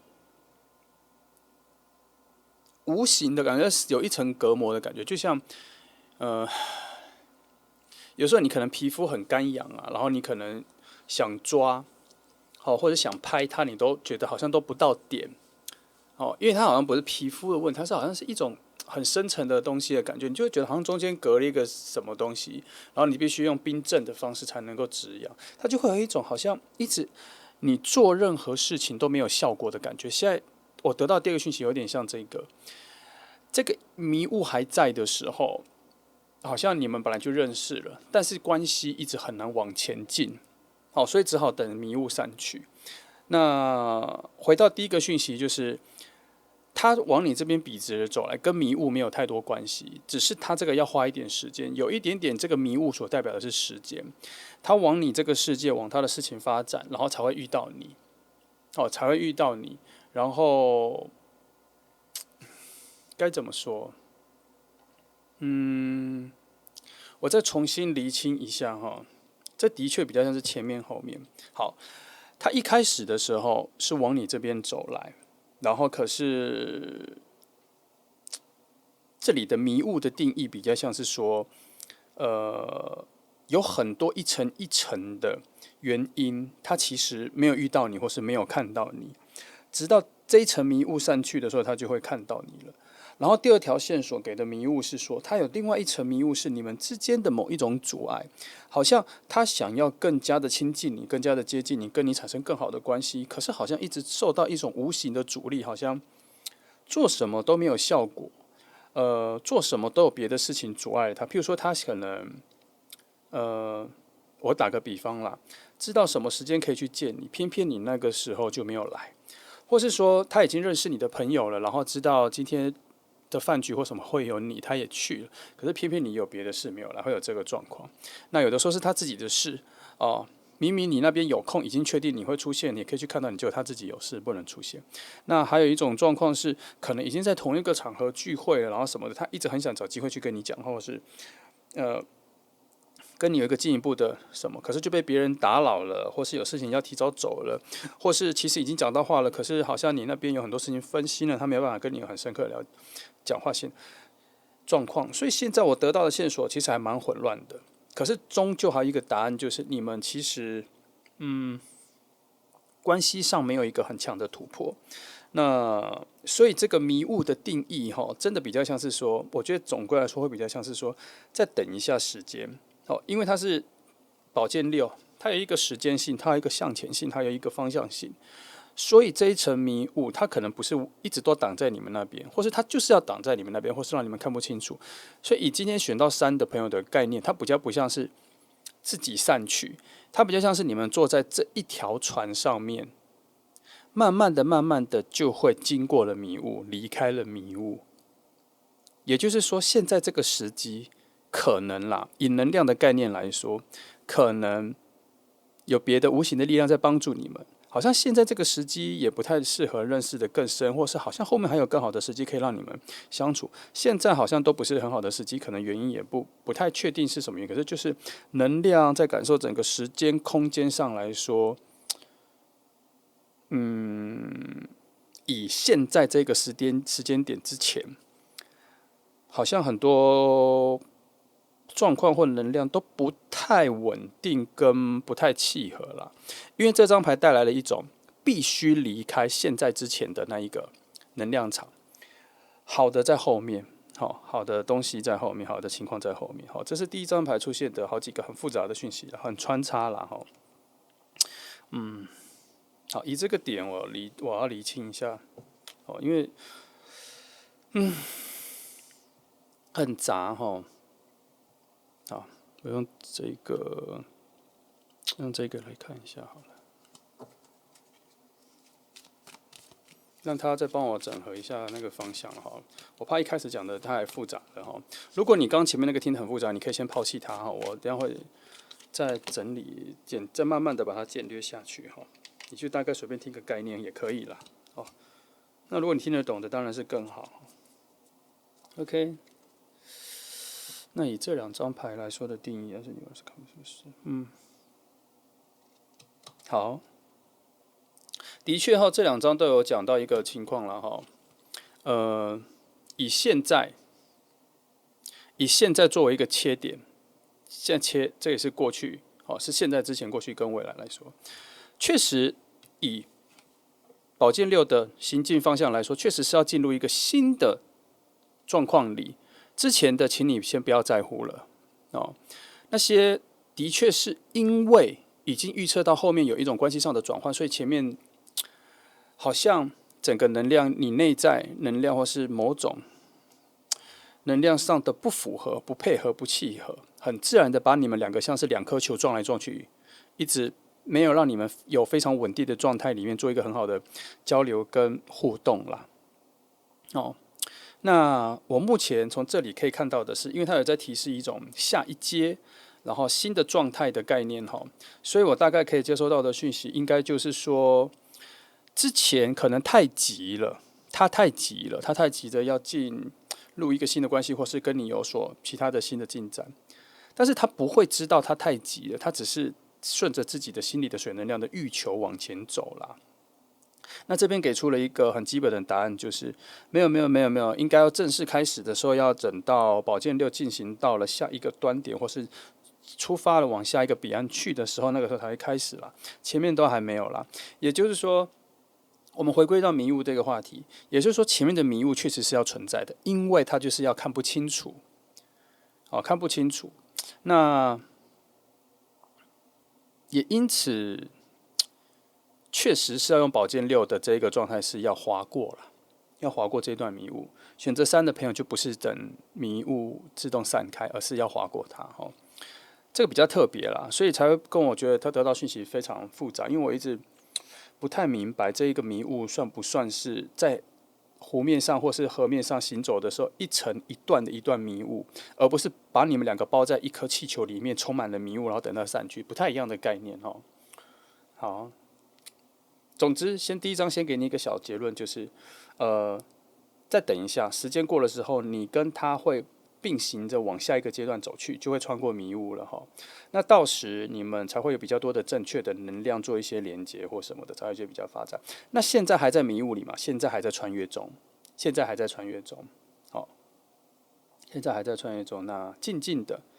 以目前来说，先设定的概念就是先静静的等待一下，先静静的等待一下，好，不要受到太多的干扰。所谓的不要受到了太多的干扰，就是可能在情感面或是在期待这个人出现前，不要太多的激动，先把自己的事情做好，先安静下来就可以了哈，安安静静下来就可以了。好，哇，光一张牌就讲了10分钟。然后宝剑8哈，的确是复杂的，的确是复杂的。他这边在讲说，你们的相遇啦，你们的遇到没有那么顺畅，没有那么顺畅哈。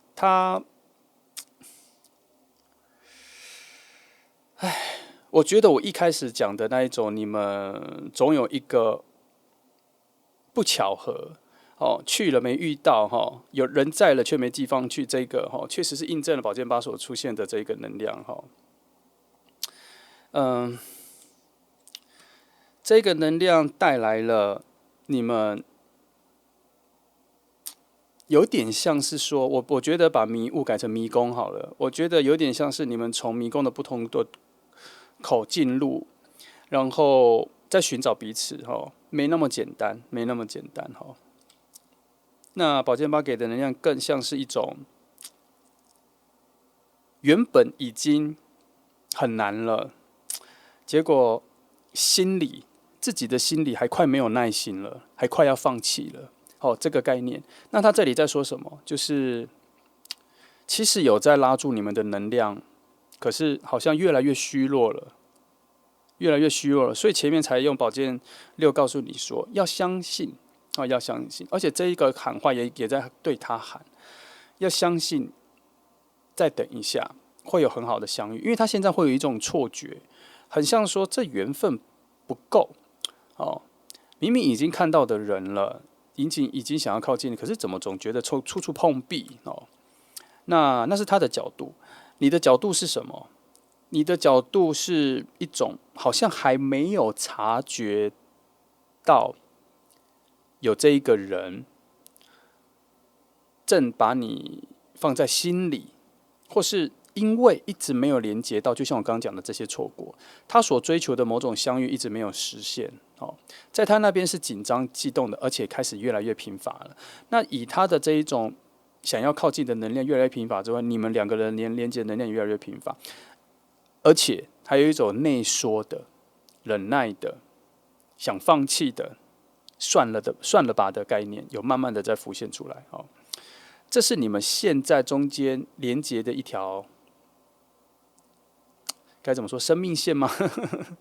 钢索吗？你知道为什么说这一个概念是连结的？因为还有一些悬念，还有一些渴望。这些想放弃、累了、疲乏的概念，都还是因为基底上是因为你们还有一些连结，还在摇摇欲坠的连接起来。现在这个概念，所以这只是这个现况。但这是现在的动作，正在往那里走。所以以意志上，你这边要有耐心的等一下。那我们没办法跟对方说，所以我们只能在空中对对方说，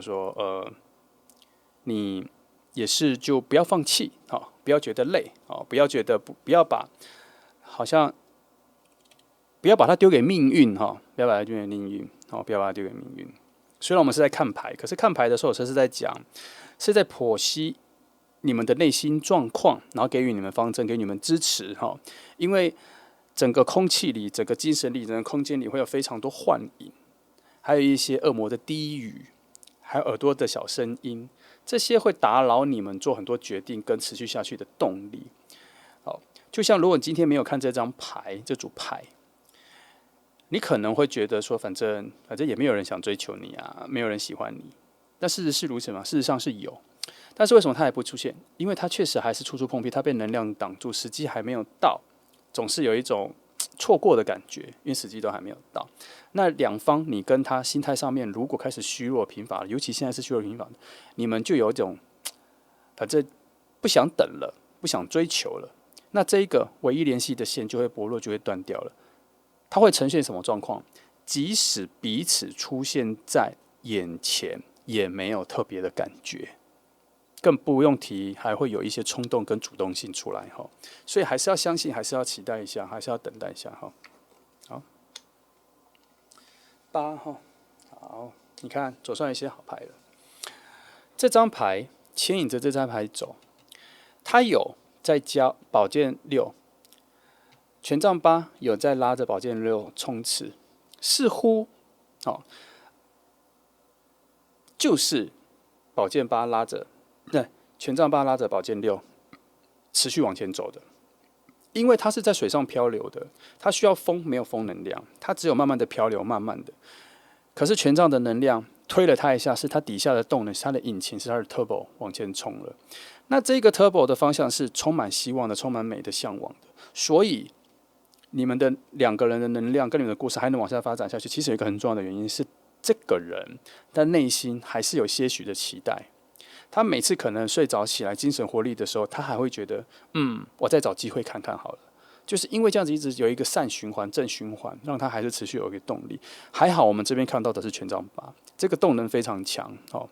这个动能非常强，还有一种必达性，所以它会出现在你面前的。只要他把握到一次好机会，他就会出现在你面前的。只要这个迷雾渐渐散去，或是通过了这个迷雾，他会把握非常好的机会了哈。我有看到他那边有一个很强的意志力，来你看，我才刚说他觉得他要试看看，有个能量连接，这边恶魔牌就出现了。这一个坚定的意志是在于他第一次看到你跟感受到你的时候，他就决定一定要让你知道他喜欢你，因为你对他的吸引力极强哈，然后才可以让他走了这么长的路，才会让他勇往直前往那边走。即使他一直碰壁，一直觉得好像怎么都没有那么容易遇到你，或是总是有错过，他还是一定要往前走。原来这个动能是搭配着恶魔牌在向下爬升的时候延续下去的一个动能。哦，两者在补充啦。两者在补充了哈，应该是说权杖8的柴火一直在那里，所以是用恶魔牌的能量在那边烧啊烧啊，然后这样子稳定下来，持续下来才持续到现在的哈。我是不知道为什么有这么多错过啦。这张牌出来的时候充满了错过的意念，充满了错过的意念。但还好这两张牌让我知道底下把这一个行动救起来的能量在哪里，在哪里。那放心，这个人非常喜欢你，他对你的存在感非常在意。也就是说，从这张牌可以知道，他一定会找到你的，因为从这里走到这里，他这里的一个连续，他这里一个爬升的能量，这一段是非常不容易的。这一段的爬升是一个非常强的物质转换的爬升力量，它需要这么强的基础概念，才有办法爬升到这里，才有办法进阶到这一个美的世界。还好这一个火能量是这样子。引着他往前走，引着他往前走，引着他，告诉他这个能量，告诉他说不要放弃，我们底下始终有很好的火能量牵引着你往前走，你可以冲刺，不用担心能量用完，不用担心自己会放弃。虽然这里有一些非常负面的能量一直在拉扯他，觉得很累很虚火，可是这个能量大过他，这个能量大过他。毕竟它是真正的爬升的能量，它只是其中的一个干扰。他的我说的恶魔的低语，耳边的一些小小的声音哈，正能量的负能量非常强，这一个能量的负能量非常强，但它被好的几个能量包围，效果起不来，所以它终究会往你这边走来，他会在把握一个好时机的时候跟你表达他对你的喜欢啦。好，那等到那个迷雾。他们穿越了，他会穿越了，因为女祭司牌告诉我们，他会穿越，而且当它一穿越之后，整个能量会平稳，整个船会平稳，整个方向会平稳的，静静的就会走到你身边了。那些无碍阻碍就都没有了。所谓的迷雾，穿越迷雾是什么样的状态？就是他会发现，他一直努力去追求，他越是追求不到。当他心态放松了，安静下来，用等待的方式去等待你的出现的时候，你就会静静的在迷雾的后方出现了。这个是女祭司牌带来的力量。女祭司牌告诉了他，你要在平静中觉醒，你要领悟到平静的威力。这什么意思？因为他现在太过于看到你之后乱了啦，有一种无头苍蝇的方式，想尽办法会问你再来聊到想要去见你。那也因为这个能量，我大概知道他这个能量的概念可能不好，太冲了，太积极了，太硬了，太不柔软了，太不相信无常了，太不放松了，太不疗愈了，有很多松的词语可以形容这个，他的能量是在反面。那女祭司牌出来告诉他说，不要这样子，慢慢的期待能量比较吻合、比较完整，跟他比较对齐，跟你比较对齐的时候，自然而然就会让你们在迷雾后面相见。先把心情平静下来，放松下来，才是这张牌到这张牌的路径所需要的能量。女祭司牌在讲的是这个，才有办法走到这张牌所谓的美的世界、美的核心的那个状态。要用这一个状态去面对心理的复杂跟情绪的复杂跟紧张，还有混乱。好，那他为什么用这张牌来叫他面对心理的平静？因为他在这里的爬升的时候，所谓的爬升的时候，就是他内在有非常积极性的想要遇见你，想要跟你更认识的时候，他心情其实是乱的。加上这一张牌有一种双重的阻碍跟干扰，让他很难整理，很难整理。可是他用了恶魔牌帮他爬升到了这里，开始要经过迷雾了。我们当作迷雾是在这里这一段，是迷雾的阶段。他让他从这里进入了迷雾这一区，慢慢的飘，撑过了内心的挣扎跟所有的外来因素，不知道哪来的外来因素让他没有办法那么如期的与你见面。好，内外在的混乱战斗之后，要进入这一段，这一段是最难的。是经过迷雾之后，最后有一个关卡要考验着他，告诉他说：“你觉得你学会了什么？你觉得为什么我们值得让你们两个相遇？”那女祭司牌这边要告诉他的，要提醒他的是说：你在前面的混乱之中，是否有察觉到自己真正缺少的东西是什么吗？缺少的是内心的平静。他不希望。能量上不希望他在遇见你的时候，是一种没准备好的，是一种混乱的，是一种情绪过于疯狂的状态。他当然知道这个恶魔牌出现的时候是强大的吸引力，他当然知道权杖八所带来的动能是非常 turbo 的，很快的。可是女祭司牌在的这一条路径所代表的位置，他希望对方能够平息自己内心的挣扎。平息自己内心的那一个战争，安安静静的、稳定的走到你身边，才是最重要的。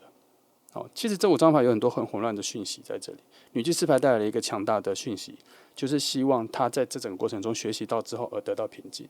安安静静的走到你身边。他似乎是在映射一件事情是，你这里的能量准备好的时候，其实就是一个平平静静想要获得一种安稳的感觉的人，你希望一种稳定、平静的人，情绪不会上下摇摆这么大的人。所以女祭司牌其实算是当成是遇见你的某一种关卡和关主啦。他必须要确定他内心平静下来了，得失心没有那么重了，对你的欲求没有那么强的时候，他才会放他过关到你这边来，他才能够比较欣然接受他眼前的你。是任何状态，他心情也不会起伏这么大，希望你听懂这个部分哈。这里其实是蛮难的啦，可是讯息我觉得很明确。我做一个小结，也就是说，他要见你，他必须准备好了，他必须心情是在一个非常平静的状态下，准备好这个心情之后再来见你就好了。因为什么？这才是我要讲的重点。因为什么？因为他正式跟你接触互动的时候，他的情绪会更大，会更疯狂，因为他经历了恶魔牌的爬升，他知道他自己有多喜欢你，所以他需要女祭司牌，其实要他说冷静一下，后面还有，后面你还要亲自面对他。你再这么靠近他自己喜欢的人的时候，你会更疯狂。先平静下来，来，好，3号，那我大概知道迷雾之后是什么了啦。他有朋友会帮他，他有朋友会提醒他，会有协助他，然后会有外力介入，这个时候就是好的外力介入了，会帮他跟你慢慢的认识到，的情况，好，然后他内心世界会有一种，我必须说，必须会有一种，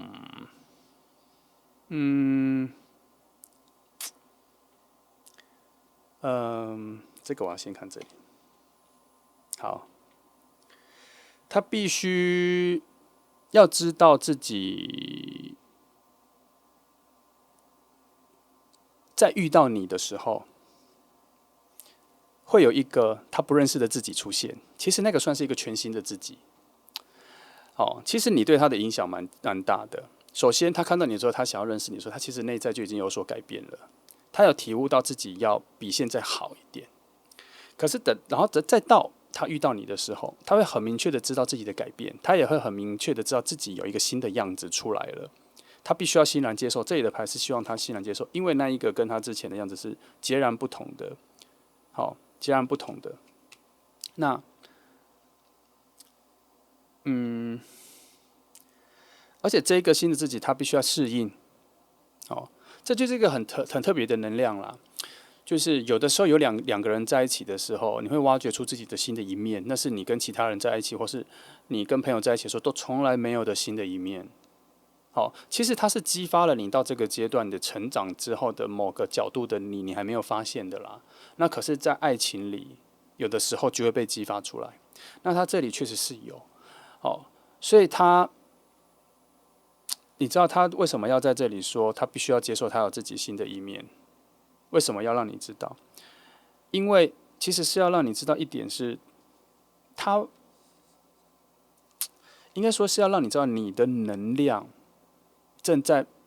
潜移默化的或是强力的影响一个人的改变，而且这是一个正能量的。所以我们要反观我们自己，我们是哪里的好，我们是哪里的优秀的本质，或是很美好的本质，去影响了别人，因为喜欢我们而自然而然的在内在改变了自己。其实他这里他不是故意的改变自己，为了附和你而是他自己内在有一个新的觉醒，发现自己的不足。那这个不足也有可能是他观察到你跟别人的相处之中，发现自己好像没办法融入，他必须要更好，或是他哪些要在调整。他在这个过程中慢慢的变成一个新的自己，他是不知道的。然后这里在提醒说，他会有一个时刻会突然惊觉到自己有点不一样了，可能是朋友告诉他的，我觉得应该就朋友告诉他的。然后他要欣然的接受，然后他希望他能够理解到这个变好，其实是因为你的出现，默默的影响他了。那他这张牌在讲的是说，他的这一个新的自我，他非常陌生，非常不知道那是什么，但这是他的过程，这是他的过程。那他等到他理解、他接受了之后，他就会知道，原来这是新的自己，而不是陌生的自己，是一个2.0的自己，升级的自己。但是以金币7的状况来讲，他还有一段时间。他除了喜欢你之外，他有一段时间会有一点自我怀疑，就像我刚刚讲的，他会开始自我怀疑说是否为你改变太多。但是这一件事情并不影响他喜欢你，因为他没有时间想这个，只是他有的时候会感觉到，或是被朋友提醒了，但是默默的会从你的反应上面来去让他知道说现在的自己是更被人喜欢的，尤其是你的更被你喜欢的，所以就会慢慢忽略掉或是接受住自己的新的改变了。这张牌很特别，明明是你在看，可是我们却对这一个人有很大的诠释。主要我在想他的目标方向点是在说，这个人出现的不容易啦，哦，这个人出现的不容易啦。那可能也在想说，这个人的内心哈，从这一条路这样上来说，他内心其实蛮丰富的，因为看起来他有蛮丰沛的情感面的，哦，他有蛮丰沛的情感面的。还有一件事情是，这边有看到是，其实我刚在这个路径来，一直都有看到是，他旁边有蛮多不错的人跟他做朋友哦，所以本质上应该算不错。尤其到这里，在这个最高级、很高级的位置的时候是圣杯三哦出现的时候，他这个角度带来的就是说，除了不是酒肉朋友在影响他，而是反过来是会教训他的朋友，会警惕他的朋友，会严格观察他的朋友，限制他的朋友，然后指教他的朋友，有他身边有真正的朋友在带领着他走向对的路，所以我才说，等到你们两个很靠近的时候，他会有一些他的很好的朋友，品质很好的朋友会告诉他怎么靠近你，好、也有可能是在这里慢慢的影响他，让他比较稳定下来，在你面前出现了。有没有作为一个桥梁，我不知道了，但是我有发现这里除了伙伴、朋友之外，还有一些智慧的人在里面哈。从这个逆向的反向的话，我会发现有一种负能量转正能量的契机在他的朋友里面了哈。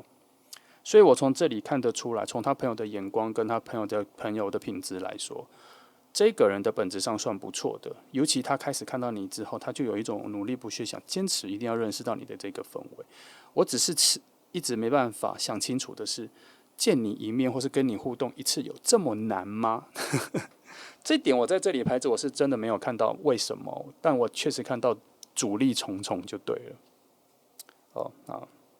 没关系，我们后面的结果是好的，就不错了啦。哇，这一组很难呢。我再看，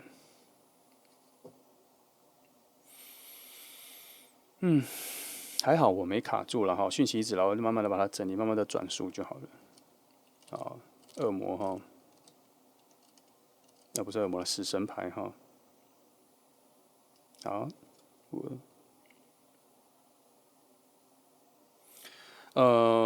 我还是必须要提醒一件事哈，你需要理解到它的本质上会有一点点不稳定啦，不稳定，应该要稳定，但是不稳定啦哈。我必须讲这个大实话，他越来越靠近的时候，他会陷入一种蛮疯狂的状态。你会遇到一个很喜欢你的人哈，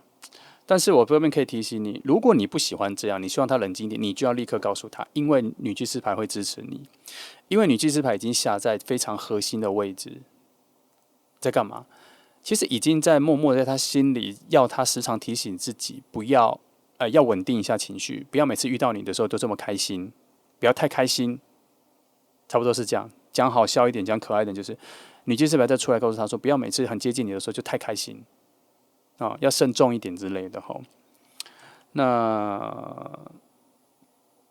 好，这张牌其实也没有讲什么，就是告诉他说，他内在喜欢的能量是一种非常 pure，像小孩子、儿童一样的火能量啦。就像我时常讲的，这个火能量很像是你小时候跟父母想要糖果、要玩具的那一种生命力能量。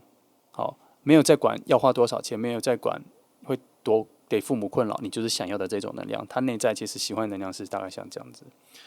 那这张牌哈，其实跟这个有点像了，可是这个比较残忍啦，这个比较像是说他必须有点要去接受自己的大改变啦。可是这里的是要告诉你说，这个人的改变也是进入一个比较好的，而且他跟之前的自己一些包袱、一些比较不好的那边都已经离去了。他在遇到你的时候，他心里真的有一个很奇妙的觉醒，让自己觉得说，哎，原来我要喜欢一个我可能都高攀不起的人，所以我必须要有所改变。我要做的选择不是一不改变和二，我要做的选择就两个，一就是我要改变自己，应该就是说怎么说，有两条路哦，这真的很难说哎，就是有两条路，一条路就是不去追求你，我不想改变自己；第二个就是我要改变自己，然后我已经意识到我要改变自己才能够接近你，才能够认识你。他其实内在有这个觉醒啦。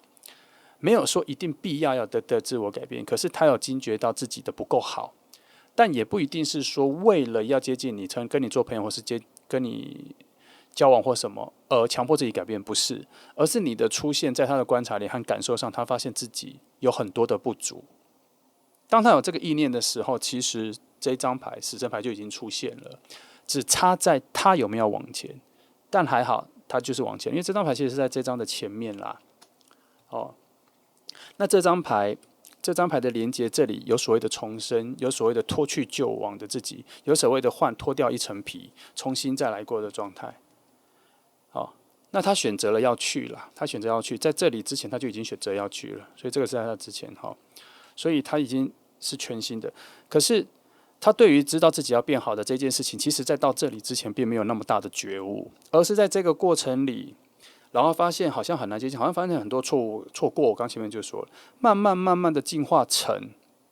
他不知不觉的改变，然后他发现自己的改变很大，或是进步很大的时候，他花一点时间适应跟接受。你会说一开始他就知道了，为什么还花一点时间？因为改变有点太大了。他那个改变已经不是他有意识的在选择里面去做改变，而是他的改变已经是超乎他原本想要改变的那些量了，跟他的以为，他本质上有很多的改变。所以在这里的时候，会看到他朋友对他的指责跟指教里面，除了帮助他之外，还有一种是提醒他说，你的变化有非常大，但是里面也有一些智慧之言告诉他说，你这个变化非常好。哦，在这里已经不只是属于玩乐了，而是把玩乐这一件事脱去，我们要反观他跟他朋友的关系的本质。那因为是在这个位置，是在最高级的，是在很高级的位置，所以他朋友的位置，在一些关键时刻对他的影响力非常大，而且的影响力除外，还有一种叫做验证他的好的能力，跟验证他的好的角色在后面出现。所以在他自己内在有所大改变的时候，他的朋友也帮他确定了他这个方向是对的，是好的。那只是这里我们要告诉你的一件事情，就是说，应该来说，你会遇到一个蛮不错的人，好，但我必须要下一个比较，我每次都会大致上，我觉得通常到这个时候，我就不会觉得要给你压力，说人家已经为了你改那么多，其实他不是为了你，他自然而然改成这样。然后一个这么好不错的人要接近你的时候，你一定要答应交往或什么？我告诉你，没有，因为其实你的存在对于他的改变已经是非常大的慈悲跟善意了，已经是非常大的好事了。那后面如果他真有一个这样子的人，真的跟人对你表白，希望跟你交往的话，你就当下再决定就好了，不要因为这些只是要告诉你说，有的时候我们的好有不知不觉的潜移默化的影响了一些人的改变，他们并不是因为只是为了要追求你而所改变，而是他心里被激励了，然后开窍了，知道自己如果想要喜欢比他更好的人的话，他自己也需要有所进步。是这样子的概念呢，哈，并不是要给你压力，说你一定要接受，没有，除非你当下真的觉得这个人不错，直觉上、感觉上是坦然的，你就好好听他怎么说，好好的让他表现自己，然后你再决定要不要跟这个人试看看交往。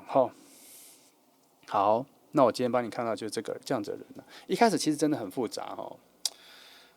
我确实被中间那个阻碍的时候，眼睛都有一点讯息都被遮蔽了，可是慢慢的我们就翻出来了这个人的本质跟样子哈。通常啦，我觉得这一组牌其实剖析这个人剖析的很清晰，这里我很意外的发现，因为我本来是要找到你们两个是要怎么认识、怎么连接的，在这阵迷雾之后，在什么状况或什么距离面，可是很意外的，这里很多的都是对这个人的解释，所以可能只是要告诉你说，知道这个人的讯息还蛮重要的。他会有一种相似的情况会出现。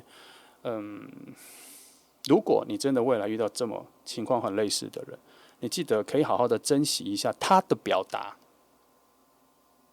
他怎么表达他喜欢你这个，你可以好好的欣赏，好好的珍惜，好好的觉得这是很珍贵的事情，看着他就可以了。好，这是这里很特别的事情，希望给你一个蛮不错的观点，给你一个蛮特别的观点。好，我再看一下哈。